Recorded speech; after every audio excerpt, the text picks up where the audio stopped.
Baik, Assalamualaikum warahmatullahi wabarakatuh. Selamat malam. Untuk Waalaikumsalam. sesi Vicon kita yang kedua ya.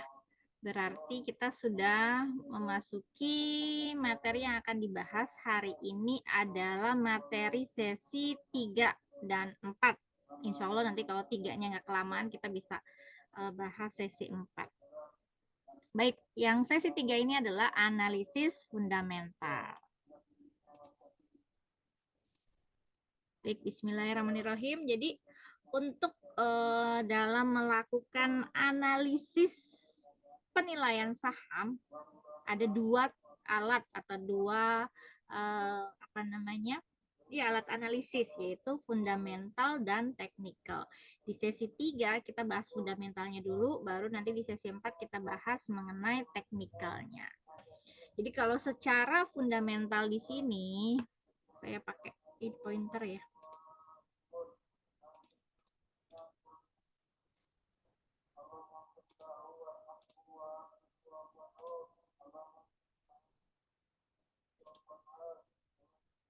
Baik, secara fundamental, harga suatu jenis pasar ini dipengaruhi oleh kinerja perusahaan.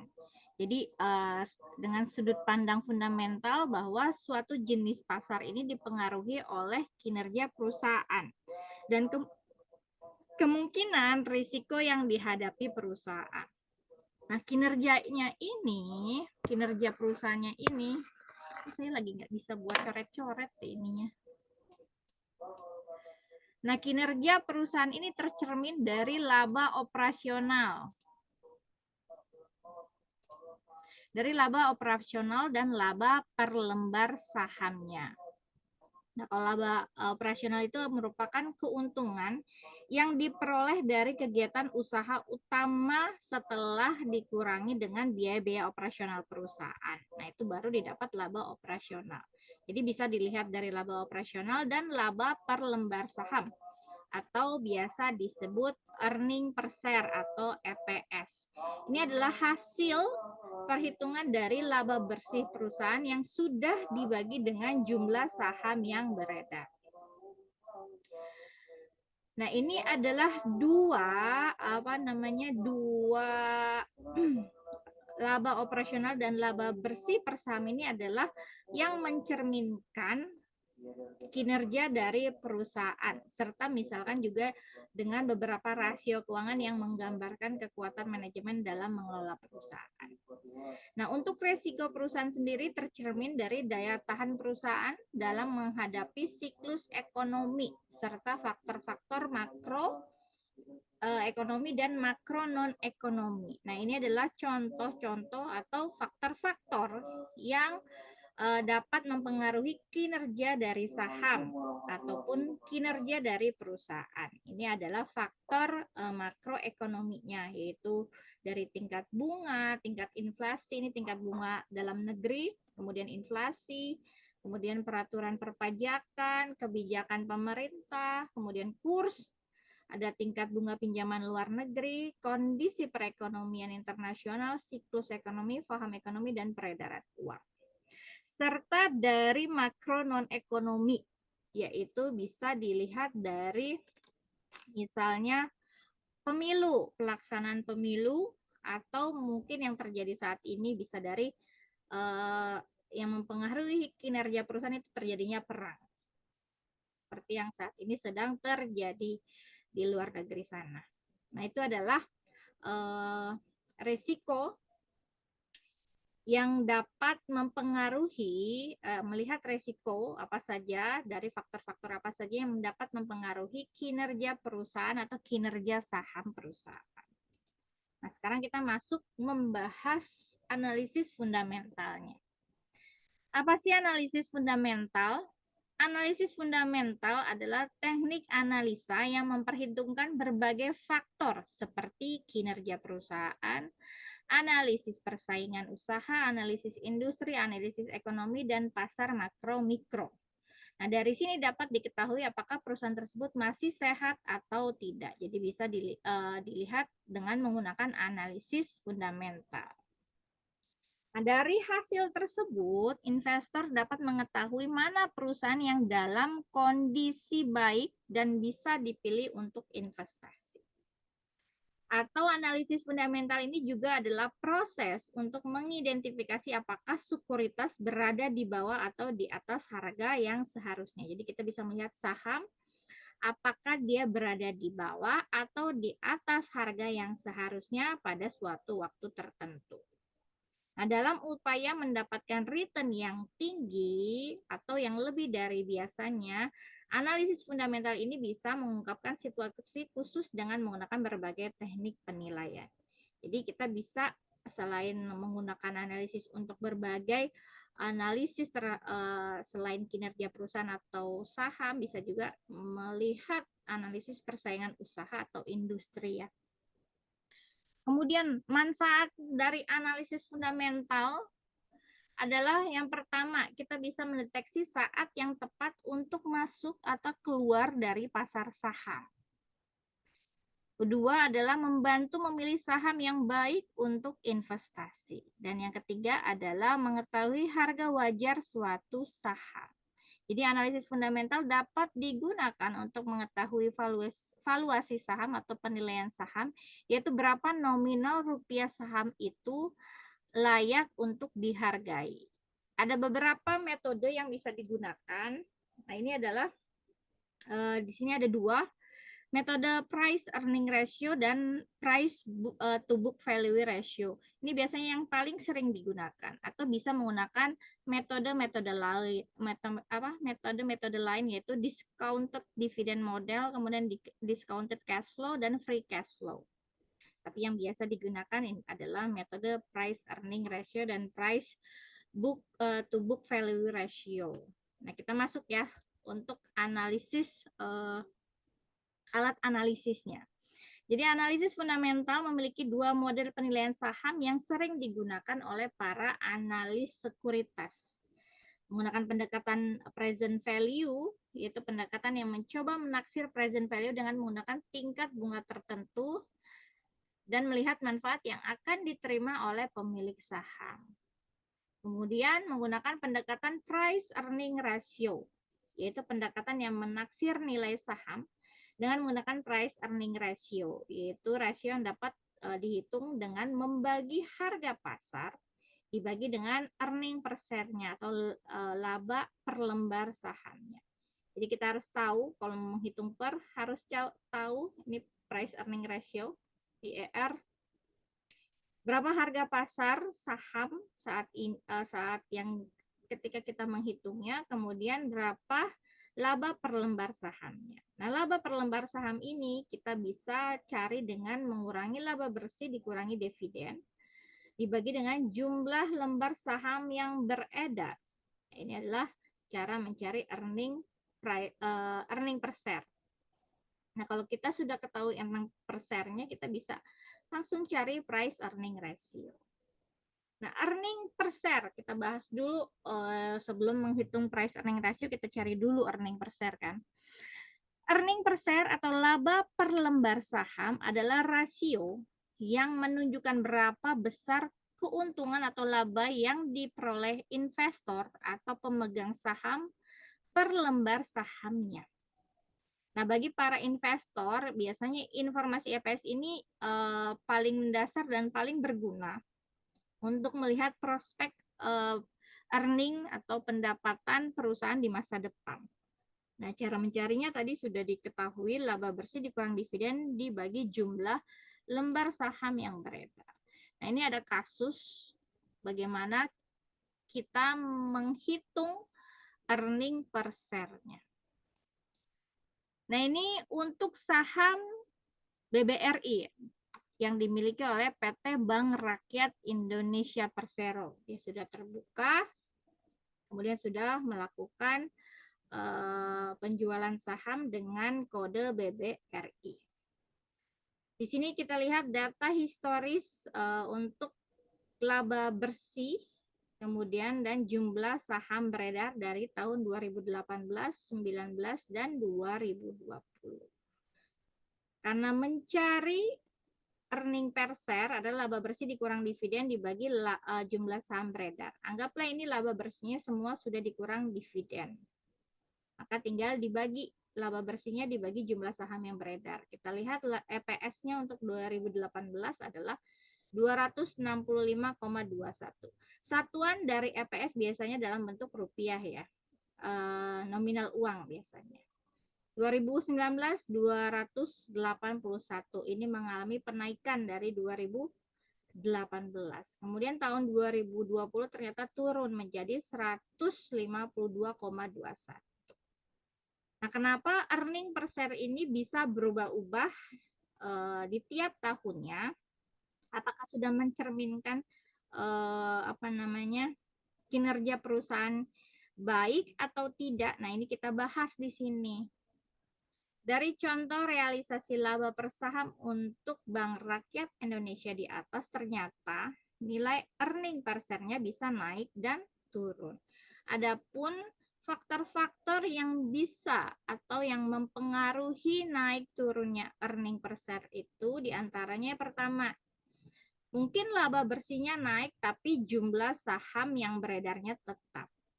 Ini bisa membuat fluktuatifnya nilai EPS. Atau jumlah sahamnya yang beredar turun tapi laba bersihnya tetap. Ini juga bisa menyebabkan fluktuasi nilai EPS yang naik turun. Atau laba bersih naik tapi jumlah saham beredarnya turun. Ini juga bisa. Atau penggunaan hutang untuk membiayai bisnis perusahaan. Ini pun bisa mempengaruhi fluktuatifnya earning per share. Nah, ini kalau kita nggak akan tahu kalau kita nggak mengulik datanya secara detail. Kemudian laba per saham dapat mempengaruhi harga sahamnya. Jadi EPS itu dapat mempengaruhi harga saham. Kalau laba per lembar sahamnya terus meningkat, perusahaan bisa memutar uang yang dihasilkan untuk menjalankan bisnis maupun membagikannya kepada pemegang saham dalam bentuk dividen. Jadi kalau kita lihat, kalau earning per share-nya itu meningkat, biasanya investor lebih menyukai gitu kan. Karena artinya perusahaan bisa memutar uang yang dihasilkan untuk menjalankan bisnis ataupun hasil labanya itu bisa dibagikan ke dalam bentuk dividen untuk para pemegang saham. Nah, ini yang dapat meningkatkan harga saham perusahaan. Nah, kita sudah tahu nih bagaimana cara melakukan perhitungan earning per share dan kenapa kita juga tahu faktor-faktor apa saja yang bisa menyebabkan naik turunnya earning per share atau fluktuatifnya earning per share. Nah, sekarang kita masuk setelah kita mengetahui bagaimana cara atau menghitung earning per share, baru kita bisa melakukan analisis fundamental menggunakan price earning ratio. Nah, price earning ratio ini adalah didefinisikan sebagai rasio yang membandingkan antara harga pasar per lembar saham biasa yang beredar dengan laba per lembar sahamnya. Jadi berikut ini merupakan rumus yang dapat digunakan untuk menghitung price earning ratio adalah harga pasar dibagi dengan earning per share-nya. Nah, bagaimana hasilnya jika tinggi? Nah, ini bisa kita lihat di sini. Suatu perusahaan yang memiliki price earning ratio 16 lah. berarti mempunyai tingkat pertumbuhan yang tinggi pula. Jadi, perusahaan yang memiliki price earning yang 16 satu lupa aja. berarti mempunyai tingkat pertumbuhan yang tinggi pula. Nah, hal ini Kan kata Pak Kawa kemarin nggak usah malu-malu. bahwa pasar halo, ini siapa ya?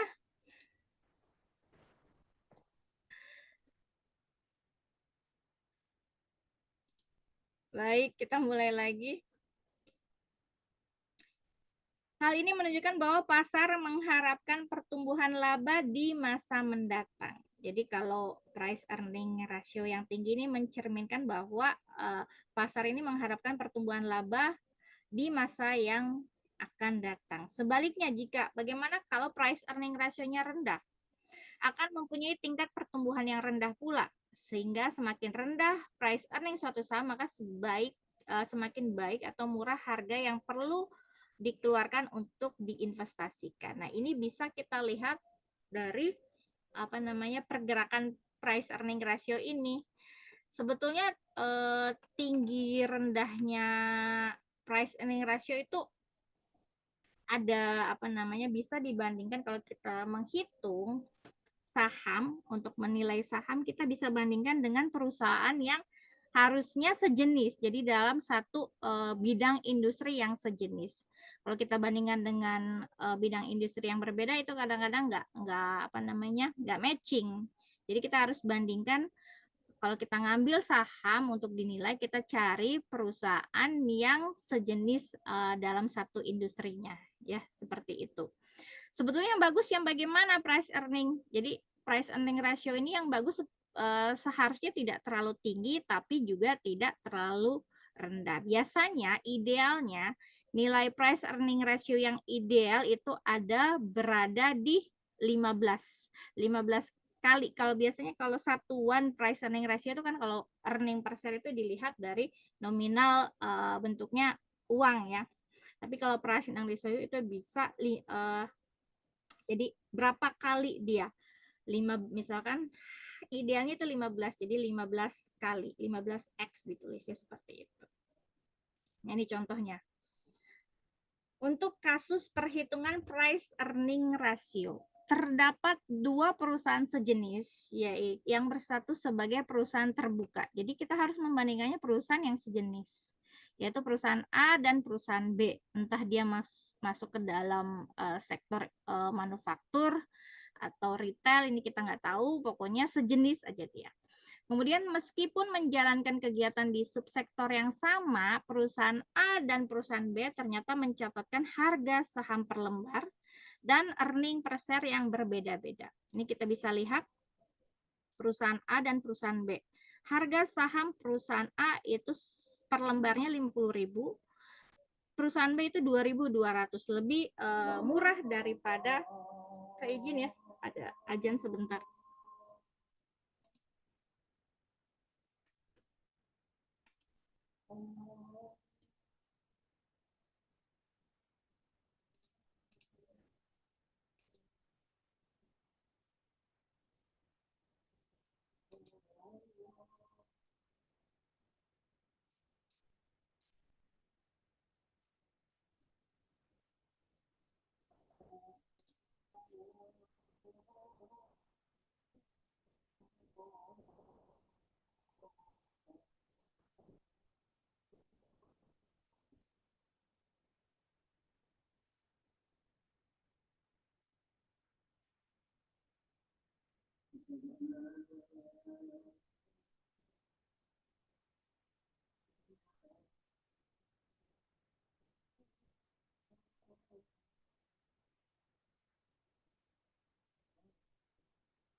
Baik, kita mulai lagi ya rekan-rekan.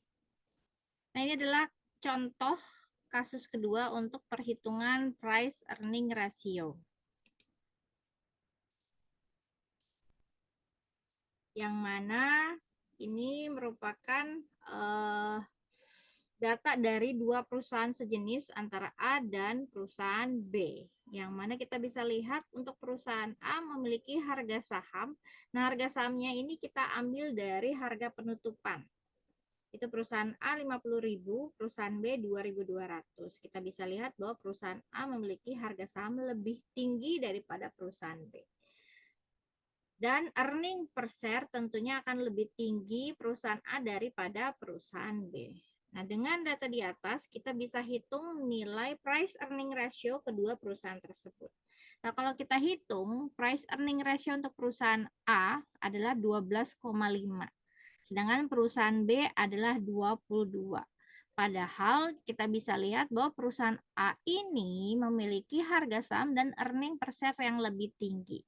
Sedangkan perusahaan B ini memiliki harga saham dan earning per share yang lebih rendah. Tapi hasilnya ternyata price earning ratio perusahaan B lebih tinggi.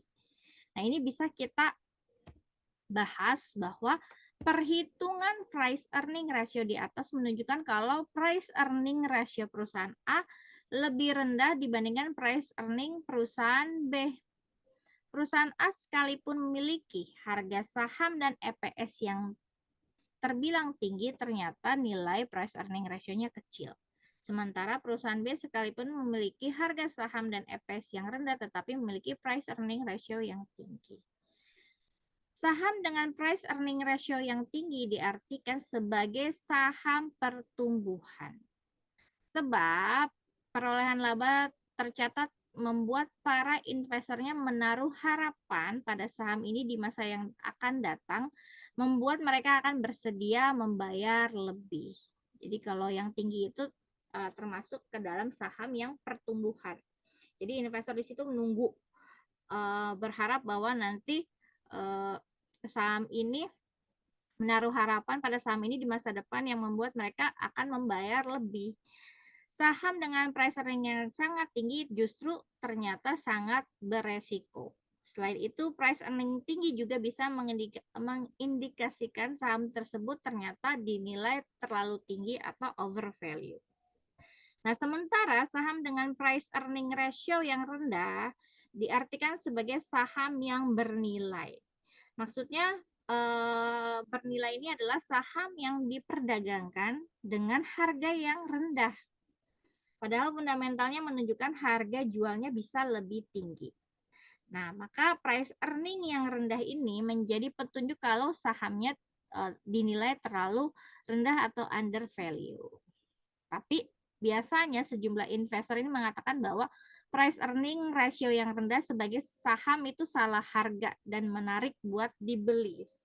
Jadi buat dibeli sebelumnya nanti berada di sebelum nanti kalau misalkan sudah banyak para investor yang tertarik dan membeli saham tersebut, diharapkan saham perusahaan tersebut akan naik, nantinya berada di harga yang sewajarnya. Seperti itu ya. Jadi sebetulnya terlalu tinggi tidak baik, terlalu rendah juga tidak baik. Maka sebaiknya kalau kita melakukan penilaian saham itu harus dengan perusahaan yang sejenis agar tahu. Atau kita melihat data historis dari saham perusahaan tersebut, diambil dari beberapa tahun atau dari beberapa periode. Kita lihat apakah saham tersebut dihargai terlalu mahal atau terlalu rendah. Seperti itu. Sampai sini ada pertanyaan nggak? Untuk perhitungan mulai dari penilaian saham mencari earning per share sampai pada menghitung price earning ratio. Ada pertanyaan rekan-rekan? Silakan jika ada pertanyaan. Ada Ibu. Silakan Pak. Ya, saya dengan Bejo Ibu. Ya. Saya ingin menanyakan masalah EPS Ibu, earning per share. Itu kan tadi rumusnya laba bersih dikurang dividen, kemudian dibagi dengan jumlah lembar saham ya. Ya, betul.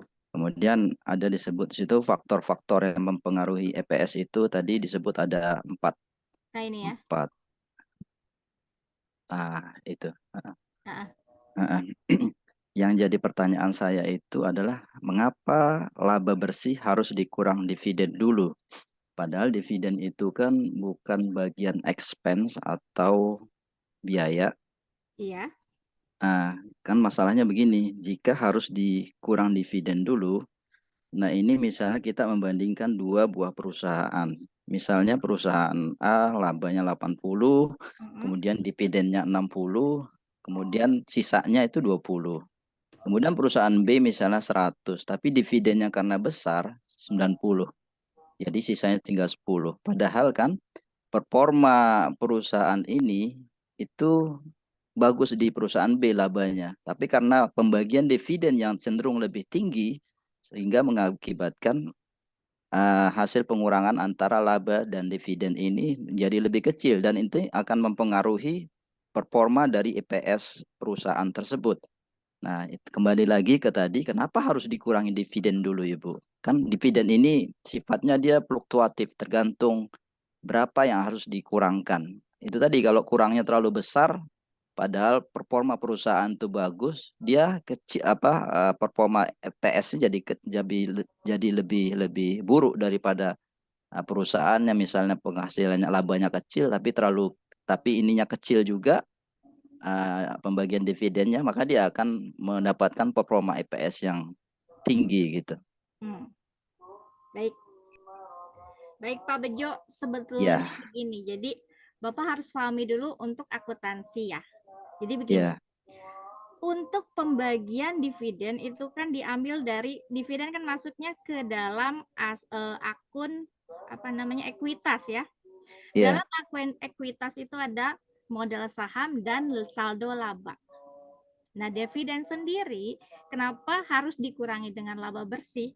Adalah karena ketika profit perusahaan itu tidak dibagikan ke dalam dividen akan masuk ke laba ditahan. Jadi asalnya dividen itu sebetulnya pengurangan dari laba perusahaan, Pak. Jadi kenapa sebetulnya laba bersih itu harus dikurangi dividen? Itu terlepas dari tinggi besarnya dividen yang dibagikan oleh perusahaan itu berbeda-beda memang. Nah itu, jadi kenapa dividen itu harus dikurangi dari laba bersih? Karena dia berasal dari saldo laba. Profit perusahaan itu jika tidak digunakan lagi diputar oleh perusahaan untuk modal, maka akan masuk pertama ke laba ditahan atau sebagai pembagian dividen jika memang di situ perlu dibagikan kepada para pemegang saham. Jadi seperti itu, Pak. Tapi EPS-nya jadi jelek ya, Bu? Iya, jadi itu kan tergantung. Nggak bisa perusahaan sejenis ini dan walaupun dia A dan B sejenis akan sama EPS-nya enggak. Karena kan pemegang saham di setiap perusahaan kan berbeda-beda. Begitu. Jadi tetap laba bersih memang harus dikurangi dengan dividen. Sebelum nanti kita mencari earning per share-nya. Iya dah, Ibu. Manut aja. Karena ini perhitungan EPS ini kan dia ilmu pasti ya Pak. Jadi laba Iya. bersih itu enggak, jadi kalau dalam perusahaan kan enggak semuanya profit itu langsung digunakan untuk apa namanya, perputaran lagi digunakan untuk operasional perusahaan atau sebagai modal perusahaan, tapi juga dikurangi dengan dividen gitu. Kalau dia nggak dikurangi dividen, ada yang buat di laba ditahan atau namanya apa, return earning seperti itu. Jadi EPS ini dipengaruhi oleh besar kecilnya dividen dong berarti Iya, Ibu. iya. Makanya rumusnya kenapa laba bersih itu dikurangi dividen. Nah, iya iya. Begitu Nggak fair, Kak Bejo. nggak fair sih menurut saya. Tapi iya, karena performa kinerja orang di dalam situ jadinya kelihatannya kok kurang hebat kerjanya. Padahal sudah menghasilkan laba besar nih, karena gara-gara dividennya dibagi terlalu besar juga, jadi performanya turun. Loh, kalau nggak dibagi gimana investornya dapat Iya, untung dari saham? boleh. Ya Ya nggak kan? apa-apa, dibagi ya nggak apa-apa. Tapi maksud Heeh. saya, kenapa harus dimasukkan ke rumus itu? Misalnya dibagi tapi kan masuk dalam di postingan pos-pos code yang lain, bukan sebagai pengurang laba bersih dalam mencari EPS. Karena dia terkait dengan saham, Pak. Mm-mm. Dividen kan itu berarti kan investor menaruh saham di suatu perusahaan yang mana dia mengharapkan pengembaliannya dalam bentuk dividen gitu kan. Atau misalkan kalau nggak dividen dalam bentuk kas, dia bisa pakai saham lagi. Kan seperti itu. Iya, iya. Iya dah. Ibu, saya sekalian nih mumpung di sini, Apa, Pak? Ibu kan saya tadi lihat listnya itu jadi pembimbing TA sepertinya. Saya Oh, masuk di bawah saya. Ibu. Iya, Oh, Ibu. pembimbing. Untuk Berarti tugas Pak akhir. Bejo berarti ngambilnya keuangan? Keuangan, iya, Oh, benar. alhamdulillah. Ya, Nah, Pak. itu nanti koordinasinya berikutnya gimana Ibu ya? Apa dibikin grup khusus di bawah apa Bimbingan pembimbingan saya Ibu? gitu ya. Iya, heeh. Boleh sih, Pak. Gimana ya? Eh, kan ada berapa saya? Kalau nggak salah pegang 5 deh, 5 mahasiswa ya, Pak ya. Oh, cuma 5 ya. 5 mahasiswa tapi ada saya juga pegang pembimbing kedua untuk pembimbing utamanya dosen Iya, lain begitu. Jadi kalau digabungkan mungkin 5 tambah 4 9 berarti. iya, artinya kalau kalau enggak terlalu banyak kan lebih mudah ya Ibu Mm, mm, kontrolnya. mm, mm, mm, mm. Dan Lebih, sebetulnya saya pengennya juga semuanya keuangan karena saya keuangan kan ya. ya. Mungkin campur ya, berarti ada yang ngambil apa konsentrasi lain. Tapi nanti Pak kita obrolin lagi ya Pak. Iya, boleh. WA aja. Silakan. Siap, Baik, Ibu. ada lagi?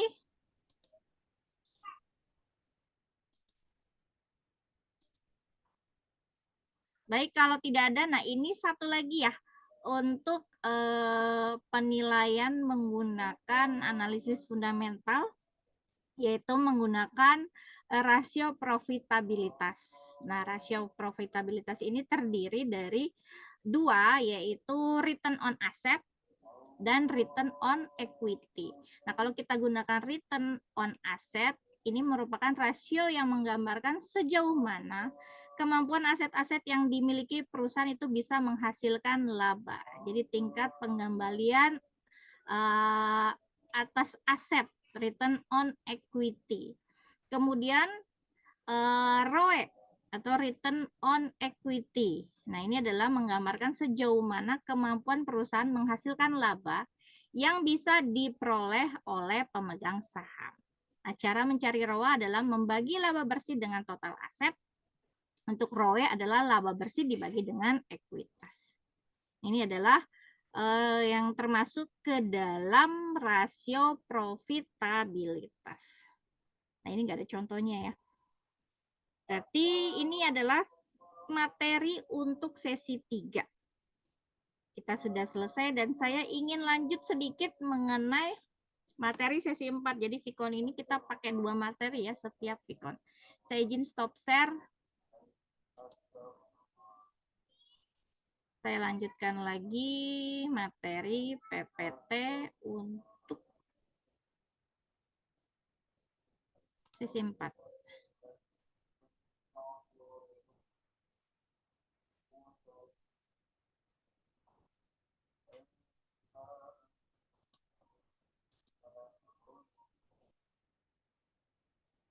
Sudah tayang ya? Sudah tampil belum? Sudah, Ibu. Sudah ya. Sudah, Bu. Ini adalah alat analisis yang kedua ketika kita ingin melakukan penilaian saham. Ini namanya analisis teknikal. Sebetulnya analisis teknikal ini saya nggak begitu memahami karena teknikal itu biasanya langsung menggunakan jadi para investor ini langsung mengamati pergerakan saham tersebut. Nah, coba saya tanya di sini ada yang bermain saham atau menginvestasikan sebagian uangnya ke dalam bentuk saham? Adakah? Ada, Bu. Ada, siapa nih? Hasan, Bu. Mas Hasan, gimana? Menggunakan apa dalam menilai saham? Fundamental kah atau teknikal? Campur sih, Bu. Sebagian ngikutin tren, sebagian ya kita ambil fundamental. Oke.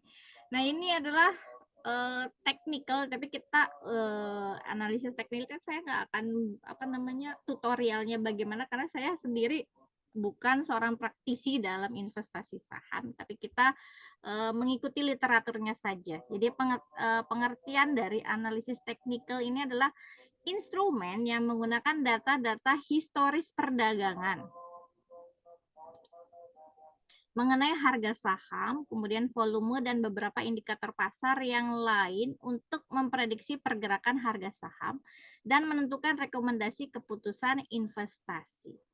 Jadi analisis teknikal ini menggunakan grafik atau gambar yang menghasilkan pola-pola tertentu dan pola-pola yang dihasilkan kemudian dianalisis dengan memperbandingkan dengan hasil observasi yang telah dilakukan dalam analisis ekonomi.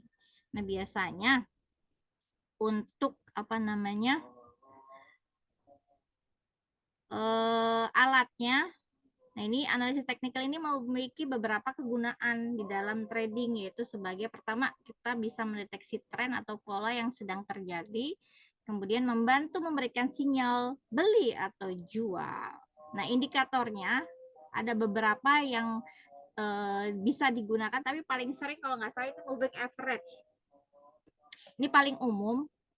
Indikator teknis yang paling sering digunakan itu adalah moving average, kemudian new highs and low, kemudian melihat volume perdagangan dan short interest ratio.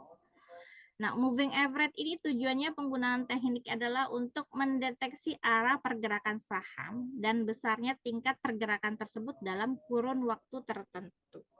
Jadi waktu yang dimaksud adalah hari kerja yang berlaku, misalnya 5 hari, itu biasanya dilihat dari 1 minggu, 20 hari itu 1 bulan, 60 hari itu 3 bulan berturut-turut, atau 129 hari, yaitu sama dengan 6 bulan. Dalam perhitungan rata-rata bergerak, maka data yang dipakai biasanya adalah closing price atau harga penutupan saham. Nah, ini contohnya untuk melakukan perhitungan dalam analisis teknikal menggunakan indikatornya moving average. Contoh, asumsikan selama 10 hari terakhir harga penutupan saham ABC adalah di bawah ini. Jadi dari hari pertama selama 10 hari ini harga penutupannya berbeda-beda. Nah, berdasarkan data tersebut, maka nilai periode 5 hari dan 10 hari menggunakan simple moving average. Kita bagi semua permintaan N periode sebelumnya dibagi N.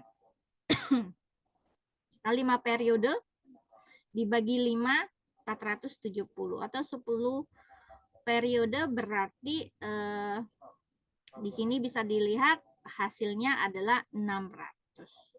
Nah, ini contohnya. Jadi kita perlu membuka websitenya. Nah, biasanya apa nih Mas Hasan? Lihatnya di mana? Investing.com ya? Bisa kalau teknikal makanya trading view. Oh, trading. Saya kemarin sempat pengen coba diajarin oleh salah satu dosen ya, dia suka juga itu ke trading saham. Dia buka di investing.com. Jadi saya coba lihat di situ pergerakannya. Jadi saya copy di sini. Ini bentuknya seperti ini. Nah, itu pusing sekali kalau melihatin pergerakan saham. Nah, ini. Jadi kalau melihat pergerakan saham, pedoman yang dipergunakan adalah bahwa apabila harga saham asli berbeda di bawah harga moving average, maka harga tersebut kemudian naik memotong harga moving average dengan volume perdagangan yang cukup tinggi, maka saham tersebut merupakan kandidat untuk dibeli. Betul nggak, Mas Saiful Hasan? Iya, Bu.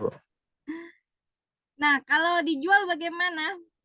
Apabila harga saham aslinya berada di bawah garis moving average, maka harga saham tersebut mendekati garis moving average tapi tidak memotong garis tersebut atau bahkan kemudian menjauhi. Kemudian mengikuti suatu kenaikan garis moving average, kemudian mendatar atau menurun dan harga saham aslinya memotong garis tersebut dari atas, atau harga saham naik di atas garis moving average sedangkan garis tersebut tetap turun. Berarti ini harus dipantau terus. Kalau analisis teknikal sebetulnya lebih pusing. Kemudian ada new, high, and low, kemudian melihat volume perdagangan dan short interest ratio. Nah, ada 3 hal penting dalam menggunakan analisis teknikal, yaitu memperhatikan grafik atau chart. Nah, ini bentuknya. Ada line chart, kemudian bar chart, ada candlestick. Nah, biasanya kalau yang suka trading saham dibilangnya apa ini? Jaga lilin ya, Mas Hasan. Iya, Bu. Kemudian hal penting lainnya adalah indikator tadi moving average kan gitu. Kemudian teknik dan metode. Kemudian istilah-istilah lain dalam analisis teknikal ada bullish period, bearish period, dan trend. Nah, bentuknya seperti ini. Ini ada bullish, sideways, dan bearish. Nah, itu adalah untuk analisis teknikal. Mungkin rekan-rekan mau coba belajar dari praktisi yang sudah mulai mencoba untuk bermain saham atau trading saham, silakan. Sebetulnya kalau melakukan penilaian saham, kalau saya sebagai akademisi mungkin lebih suka fundamental ya daripada teknikal. Tapi kalau rekan-rekan mau coba juga silakan. Oke, ada pertanyaan nggak untuk materi kita hari ini? Silakan. Nah, ini juga alat-alat ini bisa digunakan untuk rekan-rekan yang mau menyusun tugas akhir dalam melakukan penilaian saham. Bisa menggunakan alat analisisnya fundamental atau teknikal. Ada pertanyaan rekan-rekan?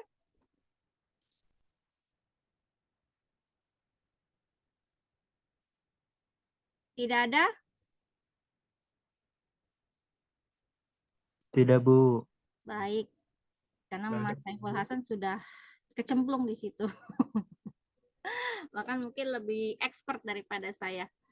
Kalau tidak ada berarti materi kita untuk sesi 3 dan 4 dalam Vicon kedua ini sudah selesai. Insya Allah kita ketemu lagi minggu depan ya rekan-rekan. Jadwal Vicon sudah ada dari Prodi, nanti saya sesuaikan dengan jadwal yang sudah diberikan oleh Prodi. Kalau begitu, saya ucapkan terima kasih untuk yang sudah hadir. Kita ketemu lagi minggu depan. Saya akhiri. Wassalamualaikum warahmatullahi wabarakatuh. Waalaikumsalam warahmatullahi wabarakatuh. Terima kasih, Bu. Sama-sama.